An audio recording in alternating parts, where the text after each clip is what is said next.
옆 사람하고 인사하시기 바랍니다. 당신 때문에 행복합니다. 정말 그렇게 되시기 바랍니다. 또 만나는 사람들에게 그렇게 말해 주셨으면 좋겠어요. 당신 때문에 행복합니다. 이렇게.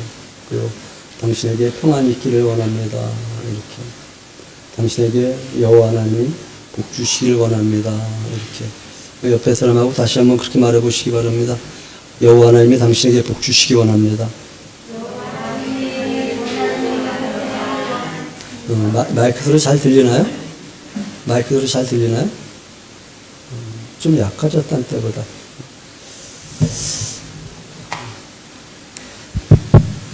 인생지사 세옹치마라고 하던가요?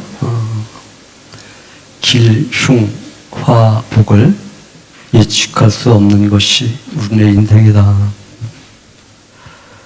베들레헴 땅에, 유다 땅에 살던 엘리멜렉이라는 사람을 소개합니다.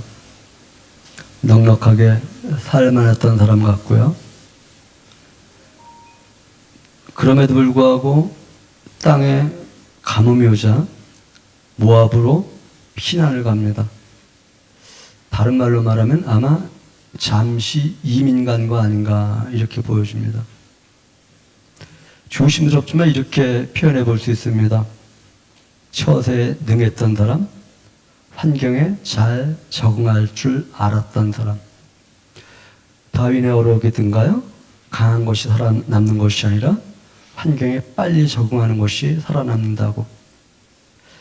이 말을 하고 싶은 것입니다. 엘리멜렉은 가뭄이라는 환경에 빨리 적응하여 이민을 선택하였던 사람이요. 마우스가 제대로 딴 데를 자꾸만 가리키네요. 80년대 전사 때로 기억이 되어져요. 저희 교회 집사님 중에 한 분이 세무공무원이었는데 미국으로 이민 가기 위해서 강남에 있는 아파트 팔고 직장 그만두고 가서 무엇 할 겁니까? 여쭤봤더니 그분이 글쎄요 세탁소 할까. 이제는 코리안 드림이라고들 하죠. 지금은 어쩐가 모르겠습니다만 불과 10년, 20년 전 한국에 들어오던 외국인 노무자들, 우리가 보기엔 노무자인지 몰라도 각각 그 나라에서는 그래도 선택에 탁월한 유능한 사람들이 이 땅에 들어오곤 했었죠. 엘리멜렉 말입니다. 그 사람은 시류를 읽을 줄 알았던 사람. 그는 넉넉한 사람이라고 이민 가면서 땅 팔지 않고서도 그곳에 가서 살 수 있을 정도의 부가 축적된 사람으로 예측하여 보기에 충분합니다. 그가 기회를 포착하기 위해서 모압 땅으로 이민 간 내용. 매우 젊은 시절이었어요. 리대항 축구 시합이 있어서 그곳에 참석했다가 벼랑간에 쏟아지는 비 때문에 다들 선수들이 나무 밑으로, 그곳에 가장 높은 나무가 전나무였는데 그곳에 벼락이 침으로 말미암아 그곳에 등을 기대고 있었던 사람들이 튀어나갔습니다. 한 3명 정도 튀어나갔는데 나중에 물으니 저는 다행히 벚나무 밑으로 피했었고요. 물으니 한 사람은 죽었노라고. 엘리멜렉 말입니다. 잠시 비를 피하려다가 날벼락 맞은 사람? 이해되지 않는 일입니다. 인생에 답 없는 일이 얼마나 많은지. 이 엘리멜렉을 볼 때에 인과응보라고 하는 모압으로 왔기 때문이지 이렇게 말을 한다고 한다면 아브라함은 애굽에 내려갔기 때문에 죽었어야 했고 야곱도 애굽으로 내려갔기 때문에 죽었어야 하는데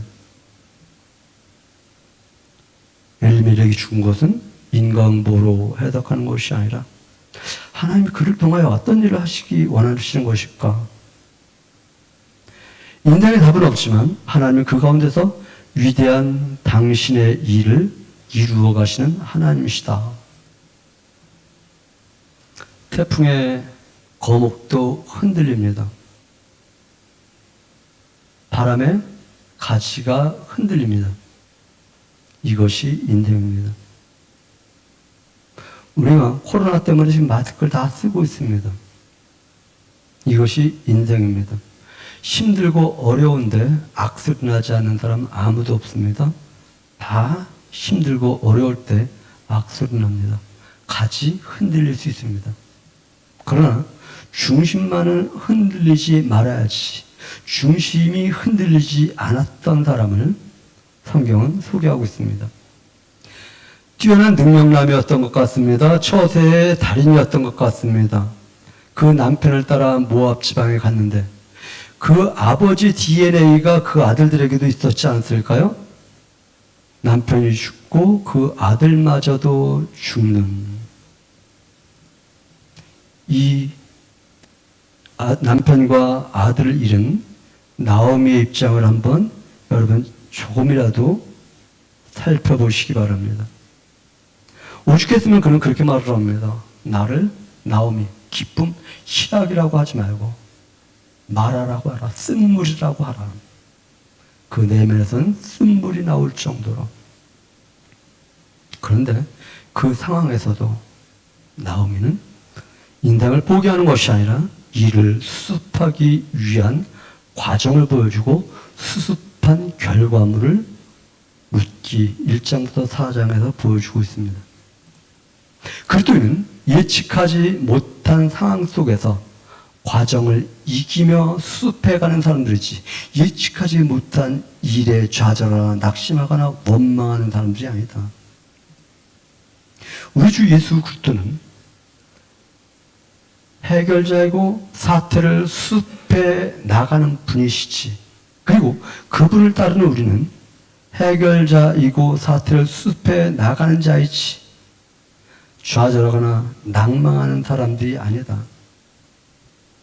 나오미 그는 고난의 시간에 인생을 수습해가는 그런 사람이었다. 물론 그 과정 속에서 좀 아쉬운 면을 보여주고 있는 것 맞습니다. 우리의 인생 아쉽지 않은 인생 있나요? 무언가 조금은 다 아쉽지만 그럼에도 불구하고 아쉬운 것에 빛을 비치는 것이 아니라 아쉬움과 아름다움에 빛을 비춤으로 말미암아 아름다운 작품을 주님 바라보는 여정 속에서 아쉬운 점을 자책하는 것이 아니라 그럼에도 불구하고 하나님 일에 내가 이바지한 것이 무엇인지를 볼 수 있는 나오미 어떤 사람인가? 마음이 따뜻한 사람이었다. 한번 그렇게 말해봅시다. 나오미는 마음이 따뜻한 사람이었습니다. 나오미를 보기에 앞서 고린도전서 13장을 이렇게 읽어보았습니다. 천사의 말을 하는 사람도 따뜻함이 없으면 소용이 없고 이어나는 능력과 모든 지식과 모든 비밀을 알고 산을 옮길 만한 믿음이 있어도 따뜻함이 없으면 아무것도 아니요. 내게 있는 모든 것을 구제하고 내 몸을 불사르게 내어줄지라도 따뜻한 마음이 없으면 아무런 유익이 없다. 따뜻한 마음은 온유하고 따뜻한 마음은 시기하지 않고 따뜻한 마음은 자랑하지 않고 교만하지 않고 따뜻한 사람은 물에 행치 아니하고 따뜻한 사람은 자기의 유익을 구치 않고 성내지 아니하고 악한 것을 생각하지 아니하고. 물론 따뜻함이라는 말을 사랑이라는 말을 대체한 것인데 사랑이라는 말이 우리에게 너무나도 식상하다고 할까요? 아니면 일상적으로 그냥 서비스하기 위한 언어로 전락되었기 때문일까요? 저에게는 따뜻함이라고 표현했을 때 오히려 고린도전서 13장이 훨씬 더 친밀하게 다가왔기 때문이에요. 하나님 나라는 어떤 나라일까를 잠시 생각해 보았습니다. 하나님 나라는 따뜻한 사람들이 모여서 따뜻한 교제를 이루는 곳이 하나님의 나라다. 사랑은 따뜻한 마음이다. 집 나간 아들을 기다리는 아버지의 마음이 따뜻한 마음이었기 때문에 먼 발치에서 돌아오는 그 아들을 향해서 뛰어나가지 않았을까? 이성적인 아버지의 마음이었다고 한다면 뛰어나가지 않았을 것인데 따뜻한 마음이었기 때문에 뛰어나가지 않았을까? 아름다움은 조화입니다. 또는 조화는 아름다움입니다. 조화는 단색으로 표현되어 주는 것이 아니라 어둠과 밝음을 통해서 아름다움이 표현되어집니다. 한 가정의 세워짐도 좋아하고 한 가문이 세워짐도 좋아하고 한 인생의 아름다움도 조화를 통해서 뿐만 아니라 하나님 나라도 역시 조화를 통해서 만들어집니다. 기독교는 삼위일체 하나님을 말을 합니다.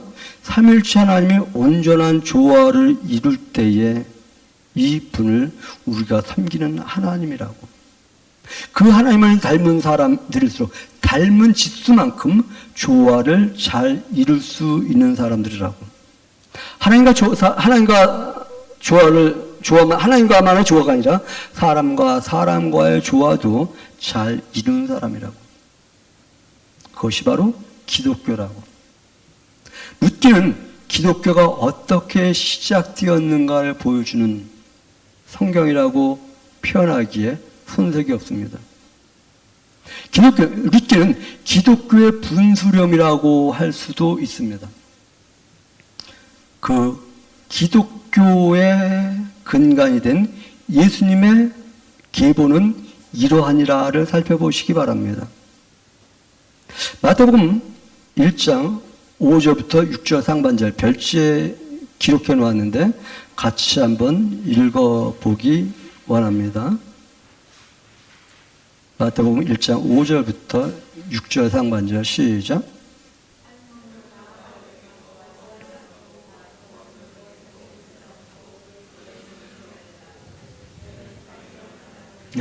다윗 왕을 누가 낳았는가? 누구를 통해서 낳았는가? 보아스를 통해서 낳았다고 지금 말을 하고 있는 것입니다. 그렇습니다. 기독교는 따뜻한 사람을 통해서 시작되었음을 보여주고 있는 것입니다. 한 사람의 따뜻함이 아니라 따뜻한 사람들의 조화를 통해서 기독교가 시작되었다고 보여주고 있습니다. 룻기에서 따뜻한 사람들도 소개하고 그 사람들을 통해서 다윗이 나오고 그 예수 그리스도는 다윗의 계보를 선택하셨다. 마태복음은 그것을 보여주고 있습니다. 기독교는 이루어질 수 없는 조합을 이루어서 드러낸 최상의 예술작품이고 걸작품이다.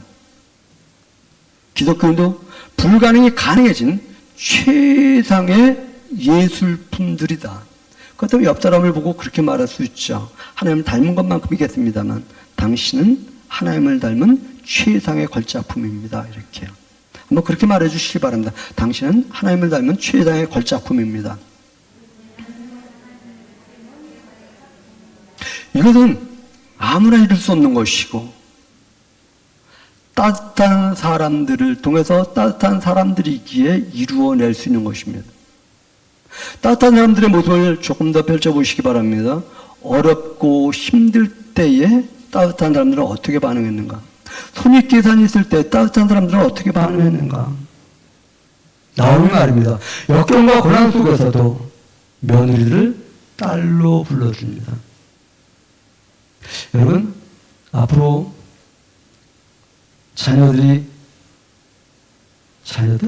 아들들이 장가 가서 맞이하는 며느리를 딸로 불러줄 수 있을까요?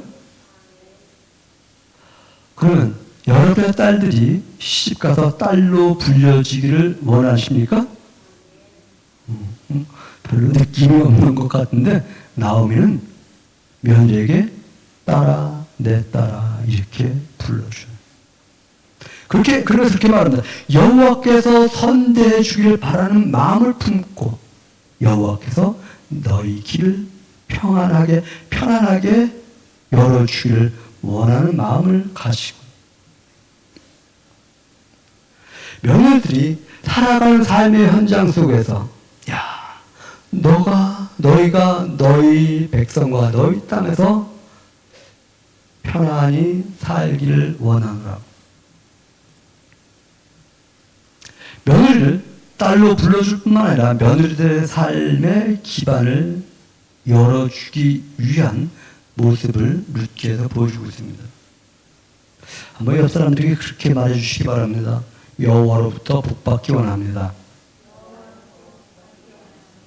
한번 다시 한번 말해주셔요. 여호와께로부터 복받기 원합니다. 그것이 여기서만이 아니라 삶을 살아가는 삶의 현장 속에서 만나는 사람들에게 여호와께 복받기를 원합니다. 이렇게 말해줄 수 있다고 한다면, 나오미 그는 극심한 고통을 받는 사람이었지만 자기의 환경이나 자기의 주변 사람을 원망하고 저주하는 것이 아니라 내가 만난 일은 여호와께서 일하신 일이며 환경에서 만나는 사람들을 따뜻한 마음으로 대할 줄 아는, 마음이 갈기하게 찢어짐에도 불구하고 따뜻하게 대할 줄 아는 이러한 여자였음을 우리는 주목해 보아야만 합니다. 그러면 무슨 어떤 사람인가? 어머니의 하나님이 나의 하나님이 되고 어머니의 백성이 나의 백성이 되어지고, 이 말은 무엇입니까? 저는 어머니와 같은 공동체입니다. 여러분의 가족이, 또한 교회가, 여러분이 살아가는 삶의 바운더리에 우리는 같은 공동체입니다 라고 고백할 수 있다고 한다면 그 사람은 행복한 사람일 것입니다. 홍수 속에 마실 물 없다고 하나요? 군중 속에 외로움이라고 고독이라고 하나요?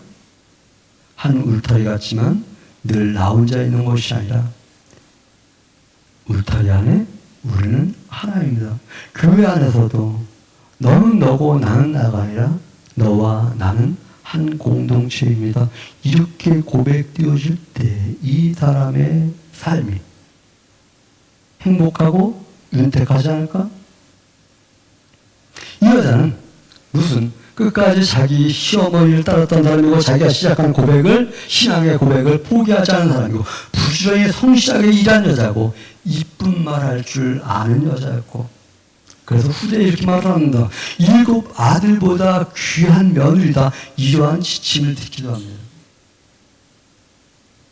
룻기의 1막이 나오미와 룻과의 만남이라고 한다면, 2막은 보아스와 룻과의 만남입니다. 보아스, 룻과 따뜻한 룻을 만났던 보아스, 그는 어떤 사람인가?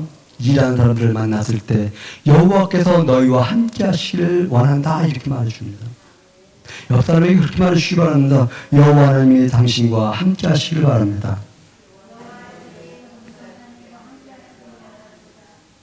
여호와 하나님이 당신과 함께 하시기를 원합니다. 그리고 룻, 너 내 밭에서 이삭 줍는 일을 해. 이삭 줍는 일이 뭐 대단한 겁니까? 그 정황 속에 가면 그것이 얼마나 큰 일인지, 중요한 일인지, 먹고 살 곳이 없을 때 이삭 줄 곳이 있다고 하는 것이, 그리고 목마르거든 내 소년들이 떠다는 금을 마시면서, 그리고 먹을 때 와서 내 떡 같이 먹자. 그러면서 이렇게 말합니다. 여호와께서 내가 행한 일에 보답하기를 원하노라. 또 이렇게 말해줍니다.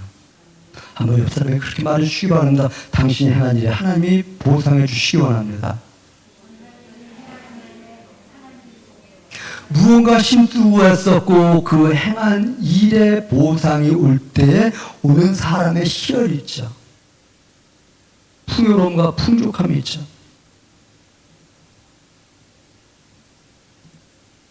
상대방을 헤아릴 줄 알고 상대방을 덮어줄 줄 알았던 사람입니다. 그리고 질서와 기준을 세워줄 줄 아는 사람이었고, 여호와께서 살아계신 하나님이심을 믿고 그 하나님 앞에서 살아갔던 사람이 보아스다. 그리고 맡은 일을 끝까지 책임질 줄 아는 사람이었다. 보아스의 임무는 기업 물을 자인데, 기업 물을 자라는 말은 히브리어로 고엘이라고 합니다. 이 고엘은 기업 물을 자, 그 뜻을 조금 더 살펴보면 대신 값을 치르다, 부족한 것을 채우다, 구원하다, 되찾다, 다시 말하면 기업 물자라고 하는 것은 부족한 것을 채워주는 사람이라는 뜻입니다.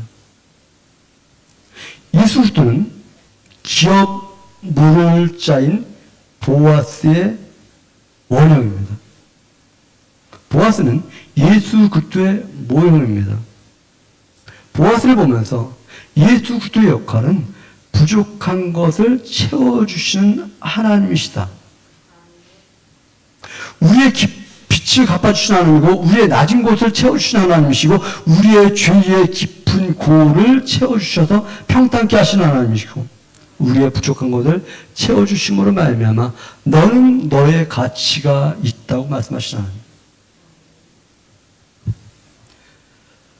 기업 물자 고엘이라는 표현을 해보았습니다. 이 보아스는 부족한 것을 채워줌으로 너는 내 이름으로 살아 이렇게 말을 하지 않고 내가 너의 부족한 것을 채워주었으니 너는 부족한 것이 채워진 너의 이름으로 살아 이렇게 말합니다. 부족한 것이 채워진 그 사람의 이름으로 살게. 우리는 하나님이 사람을 만드시고 무언가 부족해진 사람들인데 부족해진 것을 채워가지고 너 예수님으로 살아 이렇게 말하는 것이 아니라 내가 너를 만든 그 원형이 있는데 그 원형이 부족해졌으니 이 원형 채워서 내가 너를 만든 너의 모습으로 살아 이렇게 말씀하시는. 너는 베드로같이 살아, 너는 바울과 같이 살아, 너는 야고보가 같이 살아가 아니라 너는 너답게 살아. 말이 조금 낯설지 않으신가요? 이렇게 한번 생각해 보시기 바랍니다. 봄에 배나무에 물을 빨아 올립니다. 배나무가 물을 빨아 올리지 않다면 이 나무는 죽습니다. 이 배나무의 물은 생명입니다. 그런데 이 배나무에서 열매가 맺었는데 물이 맺었어. 사과나무 역시 동일하게 물을 빨아 올립니다. 사과나무에게 물은 생명입니다. 그런데 이 사과나무에도 물이 열렸어. 이 물의 목적은 물이 달리게 하기 위한 것이 아니라 배가 달리고 사과가 달리고 딸기가 달리고 귤이 달리고 글쎄요 무엇이 달리고 여러분 개인에게 여러분에게 주신 하나님의 독특한 열매가 달리게 하기 위해서 생명을 불어넣으셨는데 나는 아무개 권사님 같이 살 거야. 나는 성경에 누구 같이 살 거야. 나는 예수님 같이 살 거야. 아니요. 우리는 예수님 같이 사는 것이 아니라 예수님의 생명을 가지고 무언가 부족한 것이 채워짐. 그리고 채워진 상태에서 하나님이 그 사람에게 맺기 원하는 그 열매를. 근데 그 열매는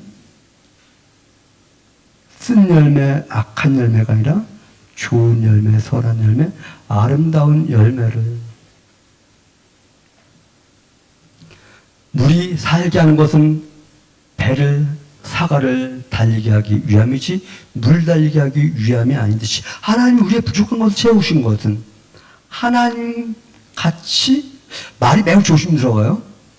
하나님으로라고 하는 게 낫겠네요. 하나님으로 살라고 하는 것이 아니라 하나님의 생명을 불어넣은 자로서 하나님이 너에게 주어진 그 모습, 그 열매를 맺으며 살라고요.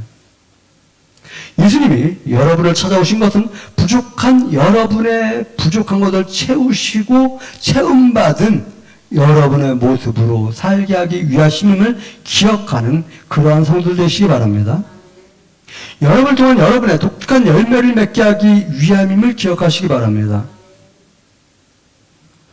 따뜻한 사람들인 보아스, 나오미, 룻, 이 사람들은 성경의 주연으로 살아간 사람들입니다. 반면 손익계산을 따라간 조연도 소개합니다. 오르바 조연입니다. 아무개 조연입니다.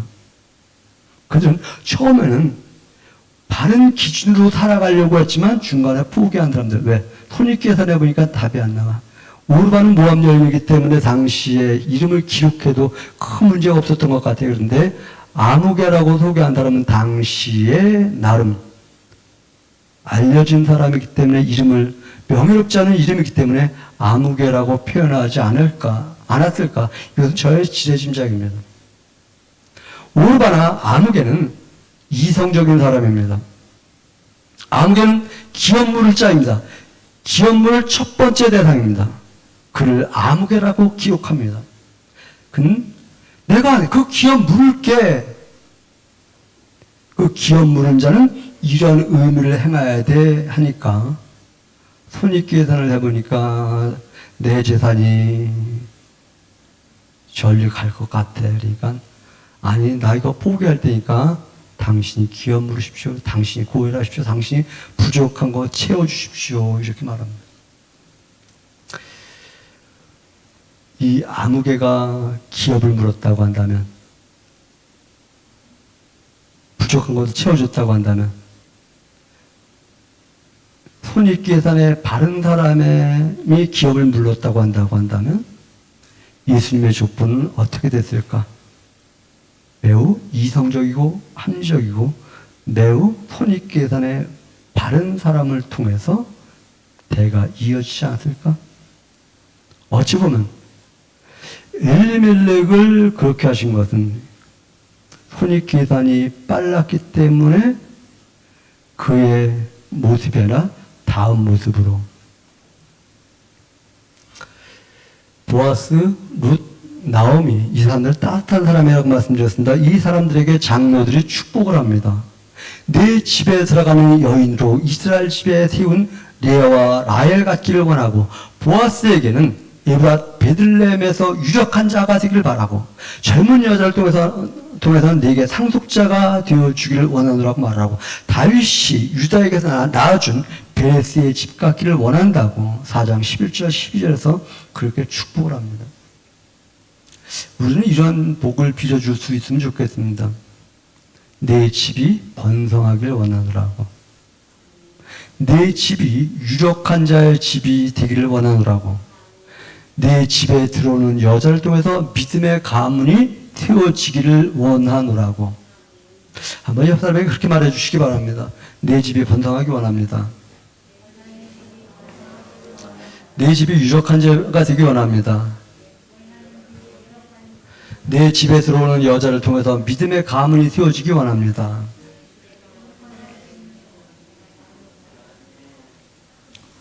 룻기를 읽으면서 그래 맞다 이런 생각을 했습니다. 하나님은 따뜻한 사람들을 통해서 예수 그리스도의 계보를 잊게 하셨구나. 따뜻한 사람들을 통해서 예수님의 계보를 잊게 하신 것도 생각하면서 보아스 같이 따뜻한 목사가 되어야 되는데, 나오미처럼 따뜻한 권사님들이 되어야 되는데, 룻과 같이 따뜻한 집사님들과 관찰님들이 되어야 하는데, 손익계산에 의한 삶이 아니라 따뜻한 마음으로 사람을 품어주는 사람들이 되어야 되는데, 복음은 이런 따뜻한 사람들을 통해서 피어났구나. 따뜻한 사람들을 통해서 복음의 열매가 맺혀지게 하셨구나. 따뜻한 사람들을 통해서 하나님의 형상이 피어나게 하셨구나. 따뜻한 사람들에 대해서 인생을 마무리할 때 후회 없는 인생을 살았으면 참 좋겠다. 룻기의 특징은 따뜻한 사람들과 복 빌어주는 것이 특징임을 볼 수 있습니다.